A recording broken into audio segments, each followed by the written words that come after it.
Class 7 এর প্রিয় ছাত্রছাত্রীর বন্ধুরা, আজকে আমরা শুরু করব প্রভাতী গণিতের প্রথম চ্যাপ্টারটা, যাকে আমরা পূর্ব পাঠের যে সমস্যামূলক যে চ্যাপ্টারটা ছিল সেখান থেকে আমরা আজকে এই অঙ্কগুলোকে স্টেপ বাই স্টেপ সলভ দেখব বিভাগ কয়ের। দেখো, প্রথম অঙ্কটা আমাদের বলে দেওয়া আছে 5869কে নিকটবর্তী শতকে প্রকাশ করলে কত হয়। তাহলে আমাদের যে সংখ্যাটা সেই সংখ্যাটা কত বলে দেওয়া আছে, আমাদের যে সংখ্যাটা সেই সংখ্যাটা বলে দেওয়া আছে, আমাদের সংখ্যা আমি একটু লিখে লিখে করাচ্ছি যাতে তোমরা বুঝতে পারো জিনিসগুলো কি হচ্ছে। 5869। এইবার এখানে একটা জিনিস ভালো করে বুঝতে হবে, তোমরা একটু মন দিয়ে বোঝার চেষ্টা করো, আমি কথা বলছি। এখানে দেখো 5869 এর লাস্টের দুটো সংখ্যা কত আছে, 6 আর 9, মানে 69। এবার একটা কথা জানবে, যদি 69 যদি 50-এর বেশি হয়, মানে 69 যদি 50-এর বেশি হয়, তাহলে পরবর্তী শতকে কি করবে, সেটা বাড়বে। আর যদি সেটা 49টার থেকে যদি 48 কম হয় বা তার কম হয়, তাহলে কি হবে, সেক্ষেত্রে সংখ্যাটা কমবে। তাহলে এক্ষেত্রে আমরা কি লিখতে পারি, এখানে সুতরাং বলে লিখছি, দেখো 5869 এর আগের শতক,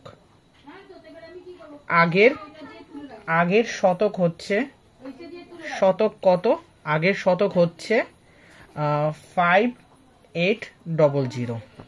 সুতরাং 5869 এর পরের শতক, পরের শতক কত হচ্ছে 5900। তাহলে এই 5900 এটাই কিন্তু আমাদের সঠিক উত্তর, কারণ যেহেতু 69 50-এর থেকে বেশি, তাই এটি 5900তেই যাবে। তাহলে সঠিক উত্তর হচ্ছে সি। আনসার কি লিখব, আনসার লিখব সি, 5900। এইভাবে অঙ্কগুলো স্টেপ বাই স্টেপ দেখব। এর পরের অঙ্কটি দেখো, 2 নম্বর অঙ্কটিতে বলে দেওয়া আছে যে 3865299025 সংখ্যাটিতে 2 এর স্থানীয় মানের পার্থক্য কত হবে।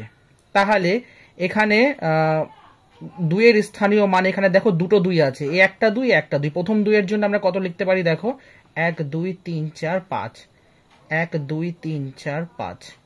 আর পরের 2 এর জন্য কত আছে, 20। ঠিক, এবার পার্থক্য মানে আমরা কি জানি, পার্থক্য মানে আমরা জানি বিয়োগ।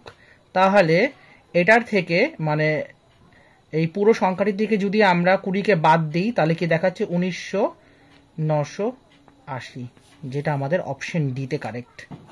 তাহলে আনসার কিভাবে লিখব, আনসার হচ্ছে ডি নম্বর অপশন, 19 মানে 19980। ঠিক, এবার আমরা পরবর্তী অঙ্কটি দেখব। বলছে 30 থেকে 40 পর্যন্ত মৌলিক সংখ্যাগুলোর সমষ্টি কত। তোমরা একটা কথা ভালো করে বুঝবে, আমরা ছোটবেলা থেকে জেনে এসেছি মৌলিক সংখ্যা হচ্ছে সেই সংখ্যা যাকে 1 অথবা সেই সংখ্যা ছাড়া আর অন্য কোনো সংখ্যাতে ভাগ যায় না। ঠিক, তাহলে 30-এর পর 31, ঠিক 31 একটা কি হচ্ছে, মৌলিক সংখ্যা। তাহলে প্রথমে মৌলিক সংখ্যাগুলো 30 থেকে 40 পর্যন্ত যেহেতু বলেছে, তাহলে আগে মৌলিক সংখ্যাগুলো লিখে নিই। মৌলিক সংখ্যা, মৌলিক সংখ্যাগুলো কি কি আছে, 30 থেকে 40 পর্যন্ত। 30 থেকে 40 পর্যন্ত প্রথম মৌলিক সংখ্যা হচ্ছে আমাদের 31, আর পরের মৌলিক সংখ্যাটা কত হচ্ছে 37।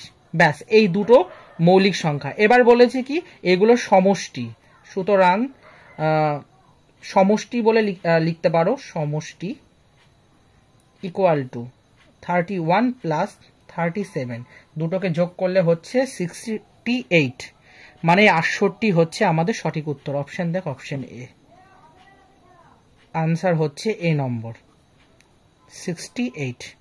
কারণ আমি আবারও বলছি, মৌলিক সংখ্যা হচ্ছে সেই সংখ্যা যে সংখ্যাকে এক অথবা সেই সংখ্যা ছাড়া আর অন্য কোনো কিছু দিয়ে ভাগ যায় না। দেখো 32, সেটাকেও কোনো কিছু দিয়ে ভাগ যায় 33, 3 11 33, 4 8 32, এরকম করে 35, 36, এগুলো 38, 40, এগুলো সব ভাগ যায়, একমাত্র 31 আর 37ই যে এই সংখ্যা ছাড়া সেই সংখ্যা দিয়ে ভাগ যাচ্ছে না। সুতরাং এগুলো হলো মৌলিক সংখ্যা। দেখে নেব নেক্সট অঙ্ক। এরপরে যে অঙ্কটি, এখানে দেখো একটা বিভাজ্যতার অঙ্ক রয়েছে। বিভাজ্যতার অঙ্ক করতে গেলে প্রথমে আমাদের যে জিনিসটা না শিখলেই নয় সেটা হচ্ছে এর নিয়ম। কারণ একটা কথা বন্ধুরা ভালো করে জানবে, বিভাজ্যতার অঙ্ক করতে গেলে প্রথমে আমাদেরকে এর নিয়ম জানতে হবে। এবার 8 দ্বারা বিভাজ্যতার একটা রুল আছে। কি রুল? রুলটা হচ্ছে কোনো সংখ্যা 8 দ্বারা বিভাজ্য হবে যদি তার শেষ 3টি অঙ্ক 8 দ্বারা বিভাজ্য হয়। কি বললাম? আমি আর একবার বলছি, আস্তে আস্তে বলছি, তোমরা একটু মন দিয়ে শুনবে। পারলে আমি যে কথাগুলো তোমাদের মুখে বলছি সেগুলোকে একটু নোট করার চেষ্টা করো। কি বলছি? কোন সংখ্যা 8 দ্বারা বিভাজ্য হবে যদি তার শেষ 3টি অঙ্ক 8 দ্বারা বিভাজ্য হয়। তাহলে অঙ্কটি বন্ধুরা আমরা স্টেপ বাই স্টেপ দেখে নেব। এখানে শেষ 3টে অঙ্ক কি আছে? 6 স্টার আর 2। ঠিক, এবার এই তিনটে সংখ্যা যদি 8 দ্বারা বিভাজ্য হয় তবেই বলবো আমরা যে পুরো সংখ্যাটা 8 দিয়ে বিভাজ্য হবে। তাহলে এই স্টারের জায়গায় এমন কোন সংখ্যা বসবে যেটা বসালে পরে অঙ্কটা কি হবে? 8 দ্বারা বিভাজ্য হবে। তাহলে আমি এখানটাতে রাফে দেখাচ্ছি। ধরো আমি 612, প্রথমে এখানে এক্ষেত্রে আমরা কি করব? অপশন চেক করতে পারি। দেখো আমরা প্রথম এটাকে কি করছি, 8 দিয়ে ডিভাইড করে দিই। তাহলে কি হচ্ছে? 5 8 6 8 7 8 56, 8 8 64, 7 8 7 8 56, 5 আর 6 11, 2, 5 8 6 8 7 8 56, 5 8 40। তার মানে দেখে বোঝা যাচ্ছে এক বসালে কোনোদিনই এটা 8 দিয়ে বিভাজ্য হবে না। তাহলে নেক্সট আরেকটা দেখি। আমি যদি এখানটাতে 2 বসাই, মানে 6 2 2, এটাকে 8 দিয়ে ভাগ করি, তাহলে দেখো কি হয় বন্ধুরা? 5 6 8 7 8 56, 8 8 64, 7 8 56, তার মানে 6 হাতে 1 2, 7 8 56। তার মানে আমরা দেখতে পাচ্ছি এটাও যাচ্ছে না। তাহলে নেক্সট দেখে নিই। 6 3 2, 8 দিয়ে, 5 6 8 7 8 56, 8 8 64, 7 8 56, তার মানে 6 পর 7 8 9 10 11 12 13, 7 8 9 72। তার মানে এটা যাচ্ছে। তাহলে আমরা কি লিখতে পারি বন্ধুরা? আমরা লিখতে পারছি, দেখো এভাবে লিখবো। সুতরাং 6 3 2 ভাগ 8, এটা যদি লিখি তাহলে এটা কত আউটপুট পাচ্ছি? 7 9। তার মানে কি হলো? এখানটাতে ভাগ শেষ, ভাগ শেষ কত হলো? 0, অর্থাৎ বিভাজ্য, 8 দ্বারা বিভাজ্য। কারণ 8 দ্বারা বিভাজ্য তখনই হবে যখন তার আউটপুটটা, মানে কি বলবো, মানে ভাগ শেষটা হচ্ছে 0 আসবে আর তার একটা পার্টিকুলার ভাগফল থাকবে। তাহলে সঠিক উত্তর কি হলো? সঠিক উত্তর হচ্ছে অপশন সি 3। বোঝা গেল বন্ধুরা? নেক্সট এরপরে যে অঙ্কটা, সেই অঙ্কটা হচ্ছে XC8 এর হিন্দ আরবিক সংখ্যায় লিখিত মান কত? ঠিক, এবার এটার ক্ষেত্রেও একটা রুল আছে। কি রুল? রুলটা ভালো করে বলছি, সূত্রটা মন দিয়ে শোনো। সূত্রটা হচ্ছে যদি ছোট মানের সংখ্যা বড় সংখ্যার আগে থাকে তাহলে বিয়োগ হয়। কি বললাম? তাহলে আমি তোমাদের সূত্রটা লিখে দিচ্ছি। 1 নম্বর দেখো, প্রথমে কি লিখবো? যদি ছোট মানের সংখ্যা বড় সংখ্যার আগে থাকে,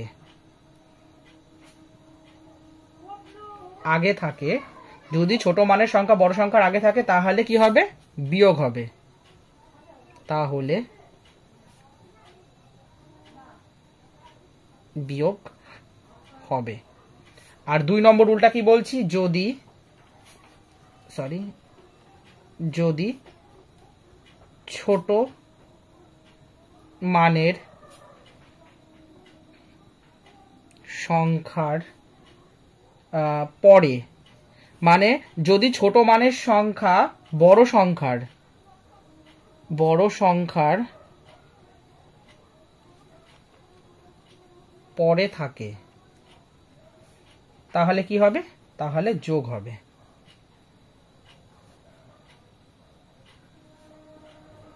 হলো, এবার আমরা অঙ্কটা করছি। অঙ্কটা আমি এখানে ছোট ছোট করে দিচ্ছি।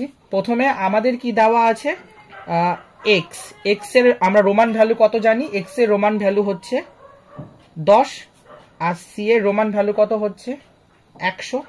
ঠিক, এবার একটা জিনিস দেখো কি বলেছি, যদি ছোট মানের সংখ্যা বড় মানের সংখ্যার আগে থাকে তাহলে বিয়োগ হবে।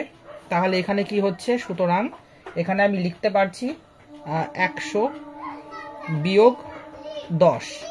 ঠিক, তাহলে ইকুয়াল টু কত হচ্ছে 90। আর তাহলে আমরা কি পেলাম, এক্স আর সি পেলাম। এবার আমরা দেখব 8এরটা। 8এ কি বলছে, 8এ বলছে ভি ইকুয়াল টু কত জানি আমরা 5, আর আই ইকুয়াল টু কত জানি 1। কিন্তু এখানে বলেছে যদি ছোট মানের সংখ্যার বড় সংখ্যার পরে থাকে তাহলে যোগ হবে। তাহলে এখানে কি লিখতে পারি আমি, 5 প্লাস কবার আছে 1, 1 2 3, তাহলে কত হলো 5-এর পর 6 7 8, 8 হলো। এইবার লাস্টে কি বলেছি, যে এটার রুল, যে বড় সংখ্যাটা কি বলছে এক্সি আর 8, এই এক্সিটা হচ্ছে বড় সংখ্যা 8-এর থেকে, তাহলে কি হবে, যোগ হবে। তাহলে এক্সি ভি ট্রিপল আই, এটা বার করার জন্য কি করতে হবে, এক্সি প্লাস ভি ট্রিপল আই, তার মানে এখানে কত হচ্ছে 90 প্লাস 8 কত হলো 98। এই 98 হচ্ছে আমাদের সঠিক উত্তর। 90 হচ্ছে আমাদের সঠিক উত্তর। আশা করি বন্ধুরা বুঝতে পেরেছো। আজকে লাস্ট অঙ্ক, সেটা হচ্ছে বলেছে 6 গ্রেটার দেন 5 হলে নিচের কোনটি ঠিক। ঠিক, 6 গ্রেটার দেন 5 হলে নিচের কোনটি ঠিক। এখানে দেখো 4টে অপশন দেওয়া আছে, এই অপশনগুলোর মধ্যে কোনটা হবে সেটা এখন আমাদের বার করতে হবে। তো প্রথমে আমি কি করছি, 1/6 ইকুয়াল টু 1/6টাকে যদি পয়েন্টে কনভার্ট করি তাহলে কত হচ্ছে 0.1667। ঠিক, আর যদি আমি 1/5টাকে কনভার্ট করি তাহলে 0.2 হচ্ছে। তাহলে এখান থেকে আমরা কি লিখতে পাচ্ছি, এখান থেকে আমরা কি লিখতে পাচ্ছি, এখান থেকে লিখতে পাচ্ছি 1/6 লেস দেন 1/5, কারণ কখনোই মানে 1/6 মানে 1/5 1/6 এর থেকে, কারণ এখানে 0-র পর অনেক রয়েছে, মানে কখনোই 1/6 1/5 এর থেকে বড় হবে না। কারণ হচ্ছে 0.1667 এটা হচ্ছে ছোট, কারণ পয়েন্টের পর যত ঘর অবধি যাবে, যত বেশি হবে তত ছোট হবে, আর পয়েন্টের পর যত কাছে আসবে সেটা তত বড় হবে, তার মানে এটা হলো ছোট। আর বড় তালে কি হলো, বড় হচ্ছে 0.2। তাহলে এখানে সঠিক উত্তর কি হচ্ছে, সঠিক উত্তর হচ্ছে অপশন নম্বর বি,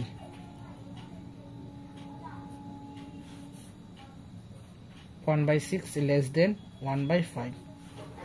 যদি এই অঙ্কগুলো নিয়ে কারোর কোনো ডাউট থাকে তাহলে তোমরা অতি অবশ্যই আমাকে কমেন্ট করে জানাবে। আজকের এই ক্লাসে আমি এত পর্যন্তই করালাম। পরবর্তী ক্লাসে আমরা এর যে অঙ্কগুলো বাকি রইল, মানে 7 8 এর পর থেকে আমরা নেক্সট ক্লাসে আবার দেখব। আমি অঙ্কগুলো তোমাদেরকে স্টেপ বাই স্টেপ করে দিলাম, আশা করি তোমরা বুঝতে পেরেছ।